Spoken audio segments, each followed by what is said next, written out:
Hello, Internet, and welcome to a very special moment in Quiz and Hers history, the first ever episode of Quiz, Hers, and Ours, the occasional spin-off podcast where me, Hallie, and a friend of ours test each other's knowledge in a one-week battle for absolutely nothing. Yep. My name is Justin. I am here, as always, with my fiancée, Hallie, and we are joined today by the man behind the YouTube channel Hangover Reviews. He is the host of the hilariously edutaining podcast Doghair Presents. All the way from Glasgow, Scotland, Rory M. Spence is here. Hello. How you doing, man? Clap. Thank you. Your applause till then. How you doing, man? Thanks for being here. Yeah, I'm good. I'm excited to be the first ever guest. That's always a big moment. Yeah, definitely. So, do you want to tell the listeners a little bit about your projects before we jump into the rules? Sure, yeah.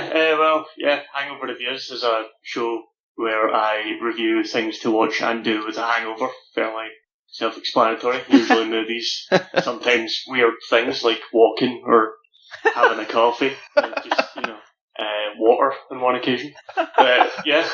Mostly movies, let's say. You can just find that at Hangover Reviews on YouTube. And the podcast, Doghair Presents, as you said, if you're a fan of this podcast, I'm sure you'll find something interesting in that, because what we do is try and teach you something new every week. Basically like the discussions on this podcast, but longer form, one subject, not as well researched, I don't imagine, as this podcast usually is. That is not true. Both Hallie and Justin have been on, and were fantastic, so check those episodes out to start. Yeah, that was a lot of fun. Yep. You find that wherever you find this, probably. Yeah. It's where podcasts are. Yep, exactly. Wherever you get your podcasts. So, as regular listeners of this podcast know, our typical format puts me and Hallie head-to-head against each other, and so, obviously, that doesn't work when we have a third person here, so we have a modified version of the game that we'll be playing today. Quiz, Hers, and Ours. Quiz, Hers, and Ours, yes. So what we've done is we've split up our 6 categories among the 3 of us, so I'll be doing... what am I doing? Everything else and sports and games. And I'm doing sounds and screens and times and places. And Rory, what are you doing? I'm doing science and arts and literature. Right. And so we've agreed ahead of time on the theme for this game, and in honor of our guest homeland, all of the questions today will have something to do with Scotland. And as usual, after each question, the person who asked it will have a short discussion prepared, and whoever racks up the most correct answers at the end of the game will be declared the winner. And as I said, they get nothing for that other than bragging rights. So each person will have a shot at answering the question. Correct, yes. So each question will be posed to both of the other people, and they'll each get a chance to provide their answer before we reveal the correct answer. Right. Okay, let's do it. Let's play Quiz, Hers, and Ours. Okay. Rory, do you want to go first as the guest? Sure, yeah. Cool. Okay. So, first up is science, then. Okay. Which Scottish inventor was the first to demonstrate a working television system on January the 26th, 1926? And who gets the first crack at this one, me or Hallie? Hallie. Okay. Ooh, I am more involved in science, but I don't know much about inventors. We're actually both pretty good at science, based on our question history, but... Stop stalling. I'm sorry, I don't have a clue. I don't even have a guess. Let's say... Smith. It's always a solid guess. You try. Yeah, so Hallie's doing the trivia Hail Mary and just guessing the most common surname. All right. Jones. I have no idea. Fuck. I'm afraid you're both incorrect. Okay. The answer is John Logie Baird. Okay. Never heard of him. Me neither. Well, there you go. You're about to learn all about him. Great. Now, interestingly, I almost did a question on The Economist, Adam Smith, so... Oh, yeah. I would have gotten, yeah. Yeah, so should I just crack into this? Yeah, go for it. Okay. John Logie Baird was born in Helensburgh on the 13th of August, 1888, the son of Reverend John Baird and Jessie Morrison Ingalls, who was a wealthy Glasgow shipbuilding family. She was a member of that family. Mhm. He studied engineering at Glasgow and West of Scotland Technical College, which is now Strathclyde University, and the University of Glasgow. And like many other students there, he became a socialist and an agnostic. World War One broke out while he was in the middle of his degree course, and he never returned to graduate. Sorry, his what course? What was that? Sorry? His Well- degree. Oh, his degree. I definitely heard Dick something. Sorry, that's the accent. Yeah, no, sorry, go on. In 1915, he volunteered for service in the British Army, but living in a wealthy industrial city of Glasgow at the time. So, it was wealthy. I meant heavily. I don't know why I said wealthy. Oh. That was weird. Okay. He wasn't wealthy at the time, I don't think. Yeah. But a heavily industrial city of Glasgow at the time had left him too ill, and he was classified as unfit for active duty. He Okay. took a job. Sorry? Nothing. That's interesting. He took a job for the Clyde Valley Electrical Power Company, where he was involved with making munitions. He soon started his own business, manufacturing and selling his first invention, the water-absorbent thermal sock, which was known as the Baird Undersock. Okay. Could have used one of those the other day when it was snowing here. Yeah, really. Yeah. In 1919, he decided it was time to leave the smoke of Glasgow and sailed for the port of Spain in Trinidad. There he noticed there was a large quantities of fruit on the island, and he thought that presented a prime business opportunity. He opened a jam factory. Oh, okay. Unfortunately, something else that the island had in large quantities was insects, Oh. and the factory, teeming with insects, stealing sugar and falling into vats of jam. So the factory soon had to be shut down. That is disgusting. Yep. Sad. In late 1920, Baird moved to London, where he began to experiment with the idea of the television. This wasn't a new idea. Inventors had tried and failed to transmit moving images before. It was off the back of the work of Arthur Korn and Paul Gottlieb Nipkow that Baird began to develop his own system. In 1923, again because of poor health, Baird moved to Hastings on the south coast of England. He rented a workshop in the town and he pieced together the world's first working television set. Wow, that's awesome. Yeah, the first set was called a televisor and consisted of a large wooden revolving disc that housed lenses, behind which a revolving shutter and a light-sensitive cell were housed. Anything in front of the machine would pass over the light-sensitive cell at high speed, and the current in the cell would vary depending on the amount of light that hit it. The varying current would then be transmitted to a receiver that controlled a light behind a similar configuration of shutters and lenses, and that would project an image onto a screen. Oh. The changes that in the light crossed the screen so rapidly that the whole image would appear simultaneously to the eye, and the phenomenon known as the persistent of vision, which is still kind of used in televisions today. Baird also demonstrated the first working grayscale television in 1926 and the first colour television in 1928, and the first purely electronic colour television picture tube in 1944, just before his death in 1946. Wow. So he was still working on it all those years. Yeah. I mean, it sounds like he developed every major advance in television until like HD. Wow. Yeah, pretty much, yeah. Oh, that's amazing. How have I never heard of this guy? I know. I don't know, this is one of the things, I thought this about both my questions. I don't know how much I know because I'm Scottish, but I did know quite a lot about him beforehand. Maybe it is just something Scottish people know about. Yeah, maybe. That was fascinating. Yeah, that's cool. So the second question, arts and literature. Which literary character created by a Scottish writer holds the title for most portrayed human character in film and television? Huh. I have a guess. I do too. It might be the same guess. Yeah, It's on my mind, though. Go ahead, you go first. I'm gonna say Sherlock Holmes. I'm going to say Robin Hood. Oh shit. Oh, the answer was Sherlock Holmes. Yes. Robin Hood was just on my mind because there's that weird movie coming out. That looks terrible. Yeah, it does. And I draw first blood. And I like to be contradictory, so couldn't agree.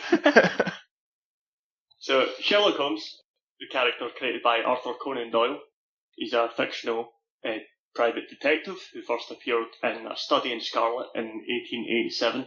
Doyle wrote the book aged 27, in under 3 weeks. It was initially rejected by several publishers, eventually being published in Beaton's Christmas Annual, which itself did not sell well.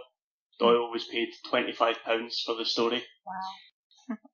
I have no idea how much that is now, let alone back then. Yeah. I know. It probably was a decent amount, to be honest. Yeah. It sounds like not a lot, but I think it was alright in the 1880s. Yeah.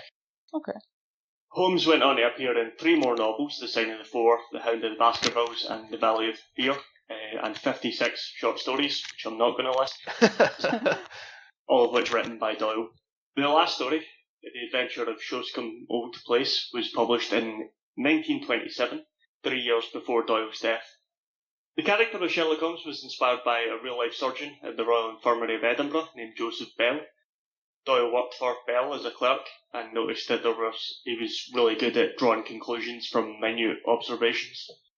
Later, Bell wrote to Doyle saying, "You are yourself Sherlock Holmes, and well you know it." Oh, that's so cool. The character is a bit inspired by himself. That's cool. Yeah. The character was initially called Sherringford, but it was later changed, possibly due to two well-known cricketers at the time, Sherwin and Stacklock. Doyle was a big fan of cricket. That's Being regarded... Sorry? I said that's probably why he wanted to name him after his favorite cricket player. Being regarded for the inspiration for Holmes is not the highest of compliments. The character is very often described as cold and even machine-like in his attitudes towards other people, especially women. In the absence of mental stimulation from a good case, he often turns to cocaine and morphine.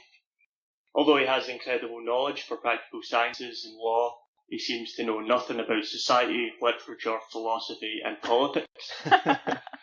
Unless, of course, a case calls for him to know about such things. Right. In addition to his knowledge and incredible deductive abilities, he is also a skilled violin player and fighter, specialising in single-stick, sword fighting, and boxing. Huh. Although they can't... I didn't know that. Yeah, I didn't realize that either. Yeah, it's weirdly not portrayed in films often, other than the Robert Downey Jr. version, where he does fight. Right, yeah. I didn't that see scene. that one. Yeah. It does come up in the stories from time to time. Although not the original detective character, as mentioned in your Edgar Allan Poe episode, Yep. Mm-hmm. Sherlock Holmes did a lot to popularise the genre and influence further works. In 2002, the Royal Society of Chemistry actually awarded Holmes an honorary fellowship, despite being a fictional character. That's cool. Yeah, the award was accepted on his behalf by another fellow who happened to share the name with Sherlock's friend and sidekick, Dr. John Watson. No way. Yeah. That's really good. Yeah. As mentioned in the question, Sherlock Holmes has appeared in more television shows and movies than any other human character, second only to Dracula. Interesting. Okay. He has appeared in over 200 films and been portrayed by over 70 actors. Wow. Most of all, Basil Rathbone, who played him in 14 movies and 1 television episode. Yeah, so that's the famous image that we have in our heads of him in, like, the deerstalker hat, right? That's Rathbone? Yeah. Yeah. Yeah, it would be. There are also early illustrations of him that look a lot like Basil Rathbone, so I think that's why you kind of got the part. Oh, okay. That's all of it. Cool.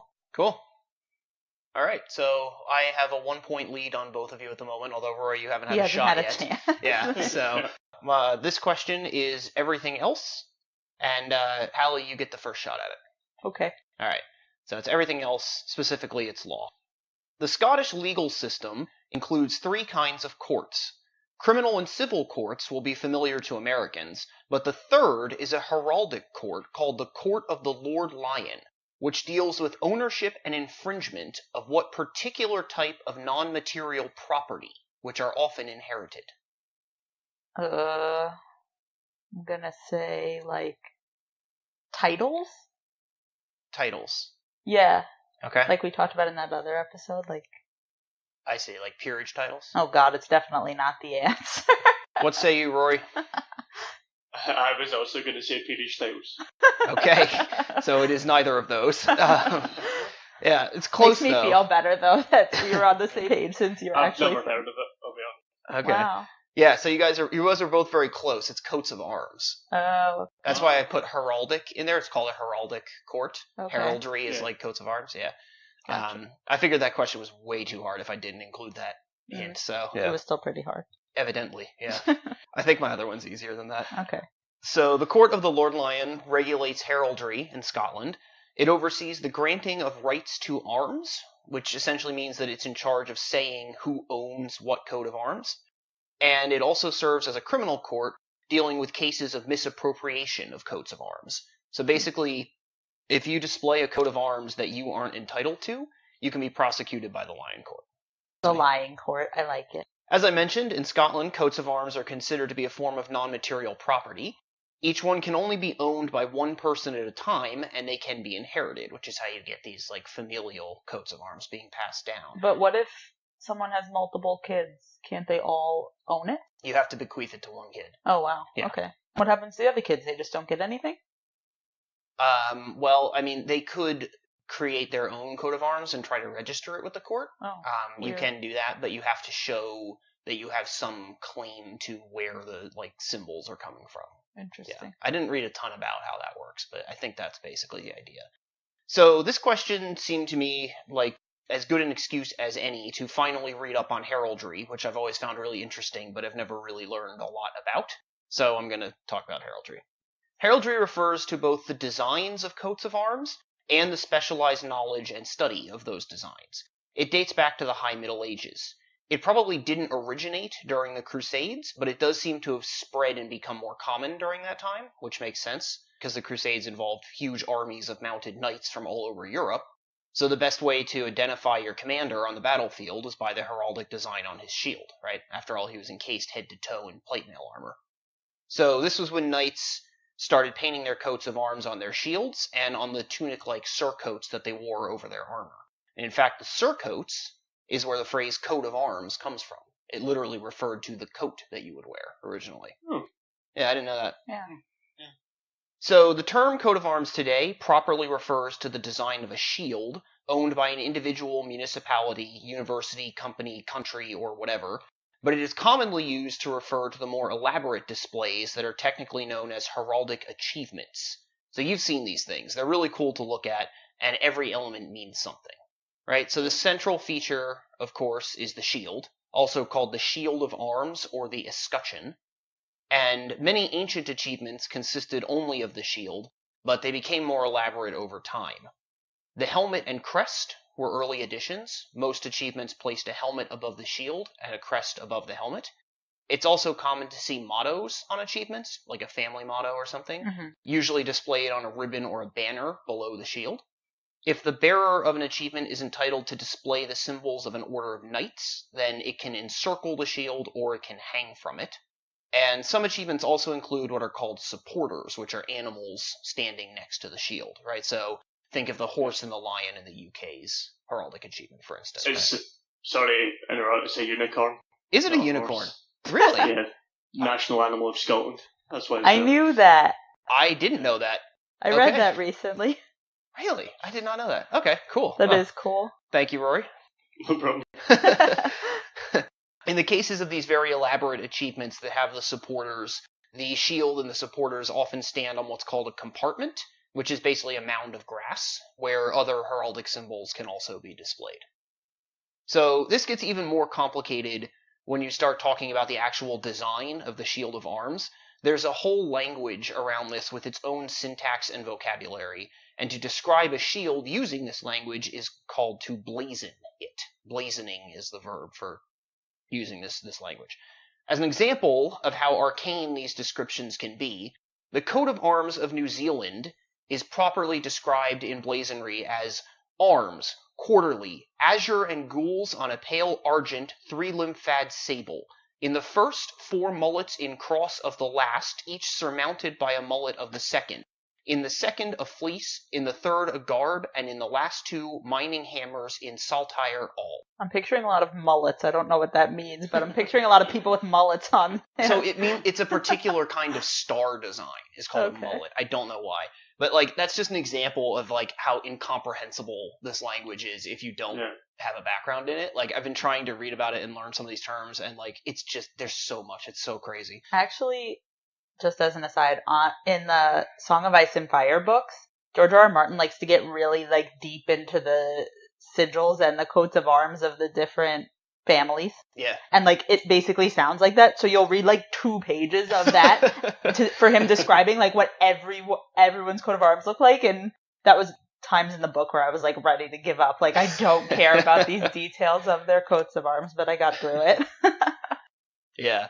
So I'm going to try to unpack at least some of this language. There's too much to go through all of it, but I'll try to hit some of it at least.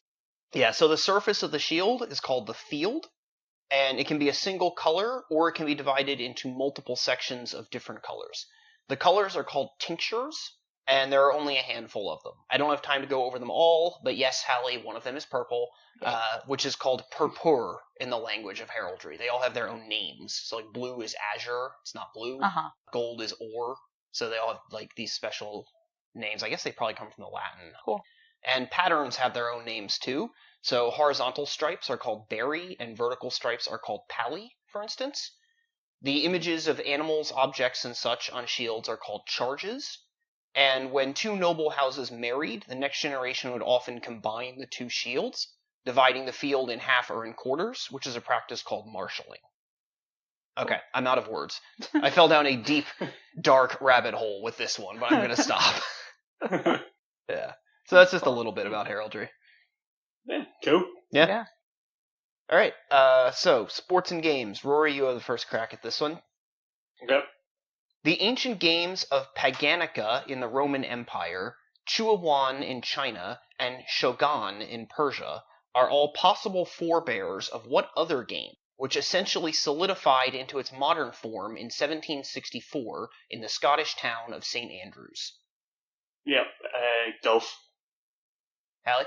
That sounds good. No, I can't just say the same thing.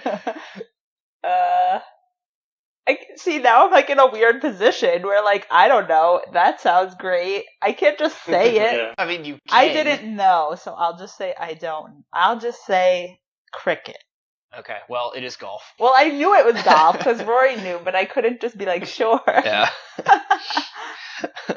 Yeah, so Didn't feel right. it's golf. I thought that one was a little bit easier. Yeah. It's cool. I've been to the golf museum in St Andrews, so. Oh, wow, that's cool. Nice. Oh, that was very easy for you then, I'm sure. Yeah. So here's a sentence I never expected to say. The early history of golf is a topic of much scholarly debate.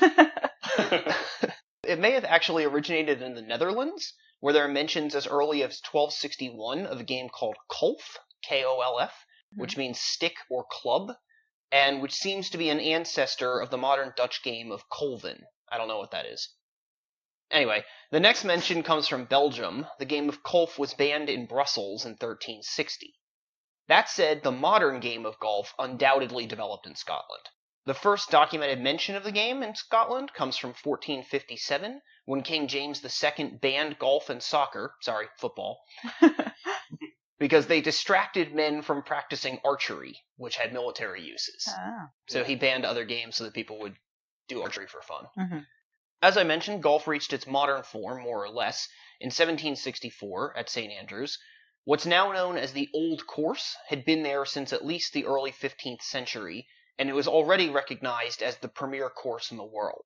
It was constructed along a narrow strip of land along the coast, and it originally consisted of 11 holes, which would be played going out from the clubhouse, then again going back in the other direction, for a total of 22 holes. In 1764, it was decided that the first/last 4 holes were too short, and so they were redesigned into 2/4 longer holes, resulting in 18 total holes on the course. Other courses around the world quickly followed suit, thus establishing the modern 18-hole game of golf. Speaking of the Old Course, it is the traditional home of the oldest golf tournament in the world, the Open Championship, which is often colloquially referred to as the British Open. This is one of the 4 major tournaments in golf, which are each worth knowing a little bit about. This is not going to be as detailed as my discussion earlier in the season of the 4 majors in tennis, but I'm going to just get to the basics of the 4 majors in golf. Okay. So the first major each year is the Masters Tournament, which is an invitational played in mid-April at Augusta National Golf Club in Georgia. Champions are famously awarded a green jacket and receive lifetime invitations to future editions of the Masters. Next is the U.S. Open, which is played in late June at various courses around the U.S. It really is an open tournament. About half of the field each year gets in via open qualifying events that anyone can enter. Cool. The British Open is the third major each year. It's played in late July, and it isn't always held at St. Andrews, but it returns home every 5 years or so. Qualifying events are held all over the world, and winners receive the famous Claret Jug, which is a trophy that dates to 1872. And the PGA Championship has been held in mid-August for decades, making it the last major of the year, though it's actually moving to May starting in 2019.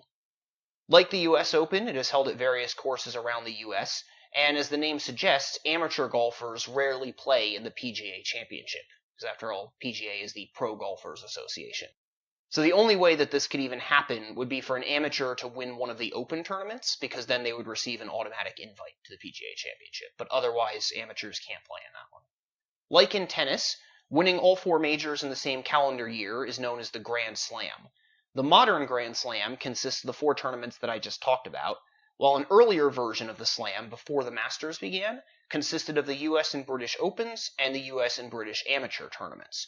Notably, only one person, Bobby Jones, ever won this earlier incarnation of the Slam, and no one has ever achieved it in the modern version. Wow. So there have been no modern Grand Slam winners in golf. Yeah. All right, that's all I've got on golf. Yep. All right, so I think Rory, you and I are tied at 1 answer apiece, and Hallie is behind us with none. And I can't catch up. I'm done. That is true, yes. It's okay. I'm accepting my loss. All right, let's battle it out, Rory. Let's see what you got. Spence. All right, I have to tell you the truth. One of these is easy, and the other one is slightly less easy. All right.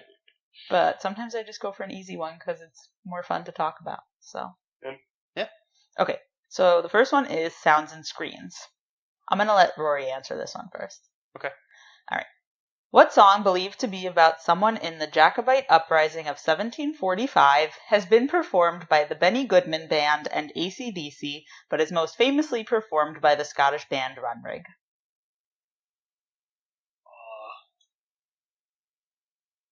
I know the song, but I cannot think of the title. I'm gonna have to pass on it. I can't think of the title.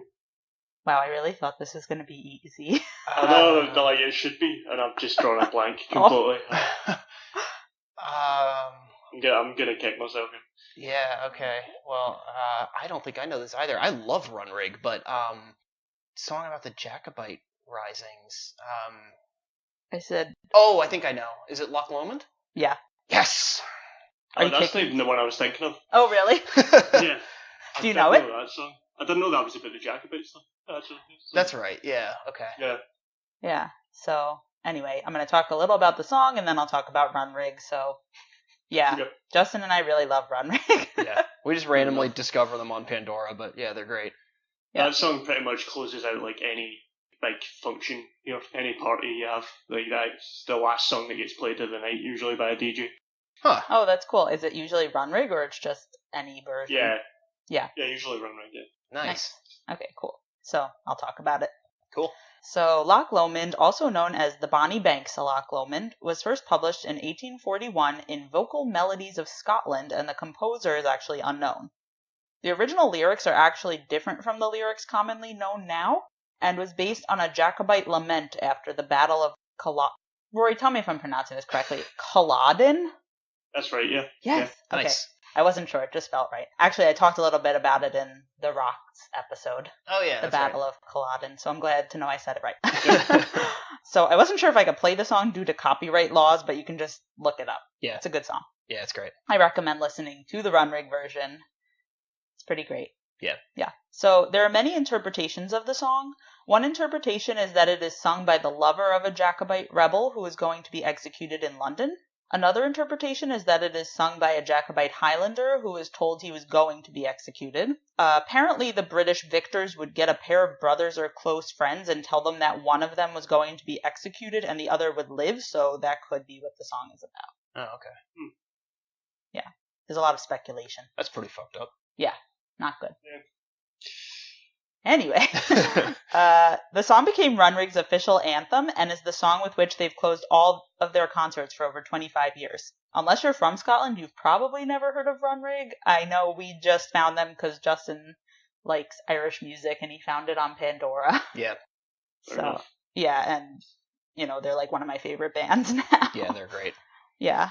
We're actually using one of their songs for our first dance at our wedding. Oh, really? Yeah. Nice. Yeah. So, anyway, back to less personal things. Yeah. So Runrig is a Scottish Celtic rock band formed on the Isle of Skye in Scotland in 1973. The songwriters who started from the beginning are Rory MacDonald and Callum MacDonald. Just wondering, are those like the two most common male Scottish names? Just out of curiosity. It's not there, yeah. Rory's actually not that common. That's just a strange coincidence. I think it maybe has more in the islands and highlands, but not in the lowlands where I live. It's not very common. Oh, okay. I was just curious. I figured just to ask. Yeah. It just came up. Callum's pretty common. Yeah, I figured. And then they were joined by longtime members Malcolm Jones, Ian Bain, Bruce Guthrow, and Brian Hurin. They were originally called the Runrig Dance Band. Runrig were separate words. Yeah. Their first album, called Play Gaelic, was released in 1978. Their second album, called The Highland Connection, is the one that features their original version of Loch Lomond.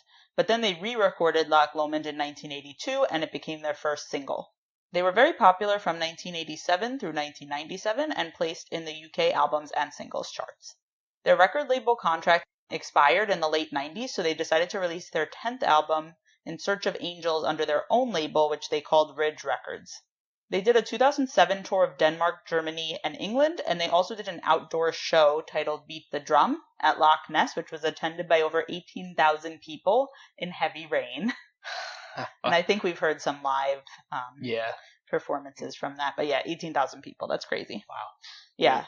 So Runrig continued to perform until September 2017 when they announced that they would be doing one final tour called The Final Mile, which would end with a final show in Stirling City Park called The Last Dance. Tickets sold out in less than 6 hours.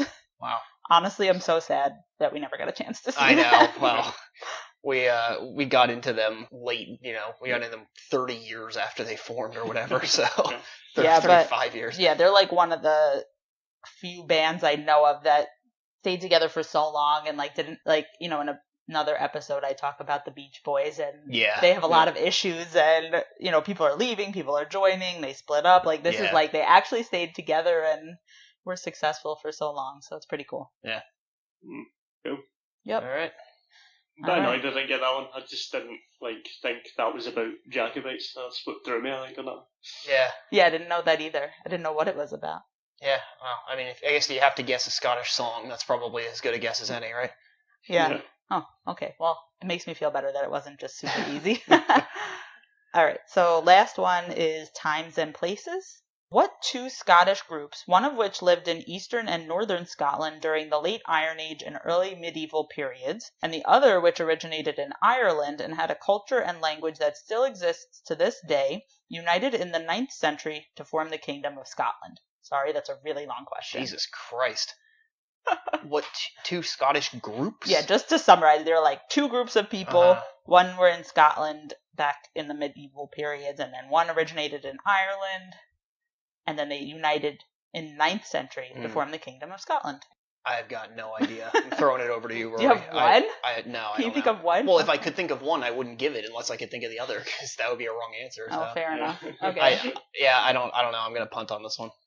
I'm fairly certain on one, and I'm not sure on the other. But I'm going to go with the Celts and the Picts.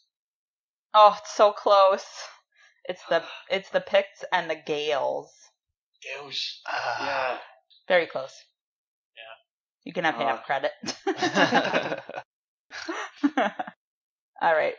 So, anyway, I'm going to talk a bit about it. By the way, Rory, feel free to correct my pronunciation at any time because there's a lot of Gaelic pronunciation. I will not be able to correct you. I'm terrible on it. Okay, that makes me feel better. So we're all on the same page. Anything that has an M and an H is pronounced like a V. That's all I can tell you. If it's an M and an H, it's pronounced like a V? Yeah. I can't. This is too confusing. Okay. Well, I'll just do my best. I'm not seeing that just on first glance. So, anyway, in the 6th century, eastern Scotland was occupied by the Picts between the River Forth and Shetland. Their dominant force in the late 6th century was the Kingdom of Fortru, who raided along the eastern coast into England. Western Scotland was occupied by the Gaelic-speaking people of Dalriada. Did I say that right? I have no idea. Okay. I don't know. I've never heard that. It's a place. I don't know. I thought maybe. Yeah. I know where that is. Okay. And their royal fortress was at Dunad in Argyll. Okay. Oh, Argyll. They had close links to Ireland, and the name Scots actually came from the Irish. The British kingdom of Strathclyde was in the south, with their capital at Dumbarton Rock, and finally there were the Angles, or the German invaders, who had the kingdom of Bernicia in the southeast. So that was all I could think of was the Angles other and way. Saxons, but I thought, I was like, no, they're German, so that's not right. Yeah, That was the only so- thing I could think of when you asked that question. Yeah, so they were there, but, Yeah, they weren't the ultimate. right, yeah. So the Gaelicization, I guess that's the word, Gaelicization, of Pictish kingdoms in Scotland was likely precipitated by the conversion of most of Scotland to Christianity from the 5th through the 7th centuries. It is debated whether the Pictish took over Dalriada or vice versa, but in the end, Sinead MacAlpin, aka Kenneth MacAlpin, rose to power in the 840s. The two groups really came together when the Vikings seized the southern half of Northumbria in 867 and then conquered much of England except for the kingdom of Wessex, which left the Pictish and the Gaelic kingdom surrounded. Domhnall II, aka Donald II, was the first man to be called the King of Alba. At the time, the term Scotia was being increasingly used to describe the kingdom between the north of the Forth and Clyde, and this is what eventually became Scotland. Cool. So, just a few more details about the Picts and the Gaels. So, it is believed that the Picts are descendants of the Caledonii. The name Picts came from the Latin word picti, used by the Romans, and meant painted or tattooed people. But based on archaeological records, it seems, there weren't any, actual pictures of them with tattoos, so it's not sure why they called them that. Huh. I don't know. It's believed that they were a nomadic people, and their religion resembled Celtic polytheism until they were converted to Christianity. The Pictish languages are now extinct, but it is believed that they were similar to Brittonic languages. Obviously, the Gaelic languages are not extinct, and they comprise Irish, Manx, and Scottish Gaelic. The Gaels trace their ancestry to one man named Goidel Glas, who supposedly created the Gaelic languages. They were also a nomadic people and traveled to Egypt, Crete, Scythia, and the Caspian Sea, and Getulia, before coming to the Iberian Peninsula, where their king founded Galicia. I did not know that, but it makes a lot of sense. Yeah. So they then sailed to Ireland. The Irish Gaels didn't survive the conquests by the English between 1534 and 1692. The Highland clans, however, held out until the Jacobite risings in the 18th century. And as of the 2001 census, there were 58,552 speakers of Gaelic in Scotland, and over 92,000 other people with some Gaelic language ability. The language is still mainly spoken on the west coast, especially in the Hebrides, but a large portion of the Gaelic-speaking population live in Glasgow and Edinburgh. Probably just because more people live there, because they're bigger cities, so I don't really know if that's meaningful, but it's pretty cool how many people. Before you ask, I don't speak any. I got that from the pronunciation. I could say some very basic sentences and words. Do you know anyone that speaks it? Yeah, I know a guy from Skye that does. Oh, cool. That is cool. A lot of people from the islands, like say the Hebrides and stuff, the majority of the people there would, but a very small percentage of the people actually in Glasgow could. Right. Interesting. Cool. Yeah. Cool. All right. That's it. That's all I got. All right. Well, that was fun. Rory, you want to tell people about your podcast again and where they can find you? Yeah, sure. So Doghair Presents is the name of the podcast. You can find it on anywhere you find podcasts, usually. And it's kind of like this, but with one subject and no questions. Yep. So, yeah. And Hangover Reviews on YouTube. Review things to watch and do with the hangover. You can find me on Twitter at Hangover Reviews or at Doghair Network. Yep. Yeah, it's great. We love it. Yeah. And we've been on it, and we had a great time. Yeah, I listen to Doghair Presents every week. Genuinely, it's such a great podcast. It's so fun. Thanks very much. Yeah. Thank you. And that was a lot of fun when we were on it. So yeah, that was great. Yeah. All right. So as you all know, we are Quiz and Hers. You can reach us on Gmail, Facebook, Instagram, Twitter at Quiz and Hers. And, you can find us on any podcast platform. Feel free to leave us a review or shoot us an email, and we'll see you when the next season starts, I guess. Couple weeks, season 3. Yep. All right. Cool. Well, thanks for being here, Rory. Yeah, thank you. Thanks very much. That was a lot of fun. Yeah. Glad I didn't embarrass myself too much. We should have got more answers right, but I feel like I did okay. We all should have. It's okay. Yeah, no, that was a tough game. Yes, it was. Yeah. All right. Cool, man. Well, we'll have to do this again. Yeah, definitely. All right. Thanks, man. Bye. See ya. Bye.